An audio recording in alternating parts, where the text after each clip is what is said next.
Good morning. Good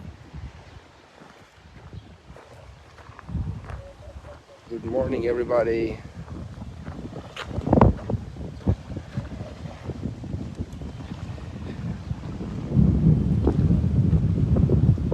Today we have special readings.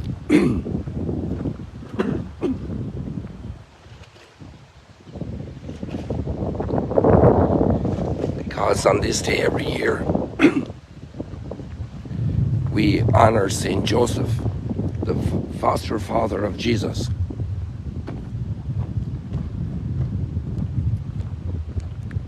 I think I will keep it short because my voice is not 100%. I will tell you a little story. I think it was in Harvard. An elderly couple came in asking to see the president.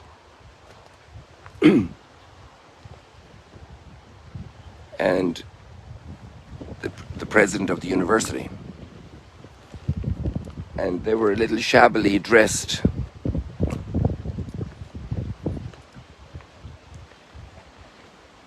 And the president left them waiting.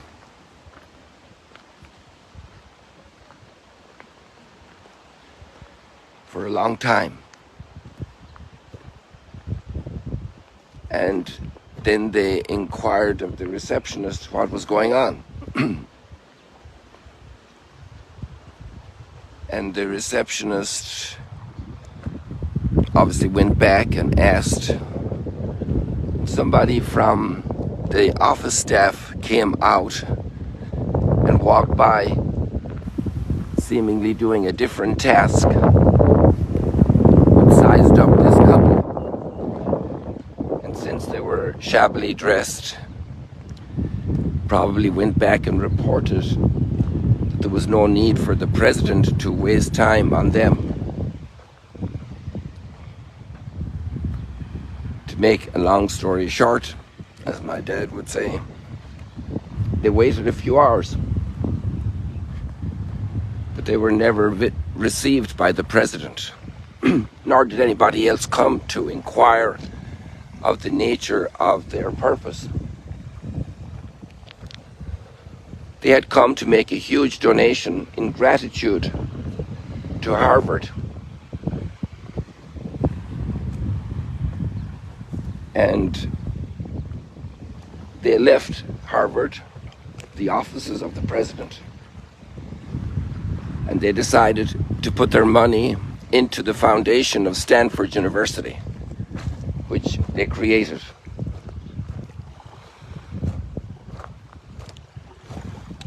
The only connection is that Providence gives us many people to contemplate in the Bible. And the second reading talks about that our faith has to be like the faith of Abraham, the same faith of Abraham.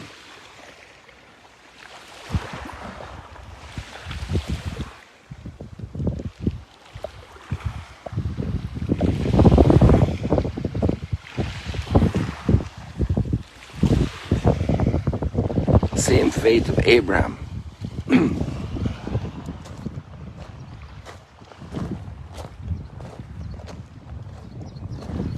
And all of the persons in the Bible history, we can also even meditate on the ones who are not faithful.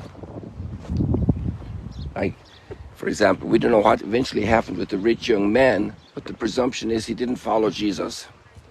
And he went away sad.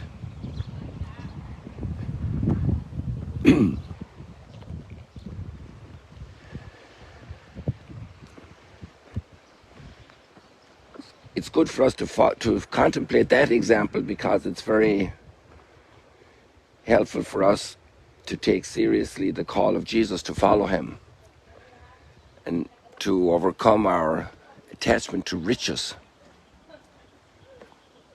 But when we miss some people that are given to us in a very prominent place in the Bible, we might dismiss them as not being important for us. But take a look at Joseph. He doesn't say a single word. But look at the mission God gave him. And then look how he collaborated and responded.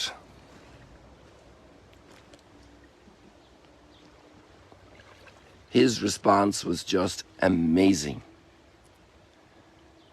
Total fidelity despite his own second guessing of why Mary was pregnant.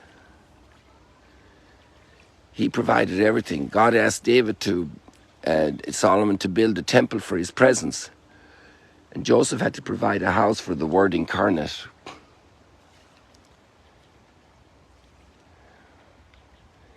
There are lines in Scripture saying that Joseph, who was sold into Egypt, into slavery, was put in charge of all his household, of the Pharaoh. He was put in charge of all his household. And then Joseph of Nazareth, he was in charge of the house where God himself became man, threatened by King Herod for his life. And we don't see one word spoken by Joseph in the entire scriptures, but we see Joseph carrying out perfectly everything God asks him, despite his own difficulties in doing that, despite incredible opposition. So there you have it. We need to be doers of the word, not just hearers of the word.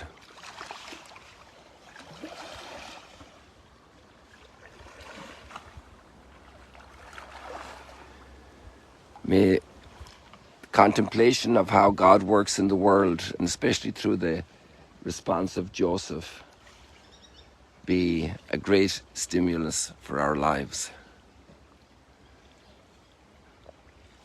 Look at how dark the sky is. We were promised rain today.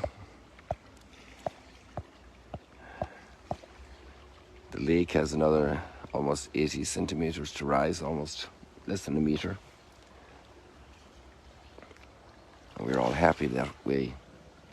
People, God bless you. See you later, alligators.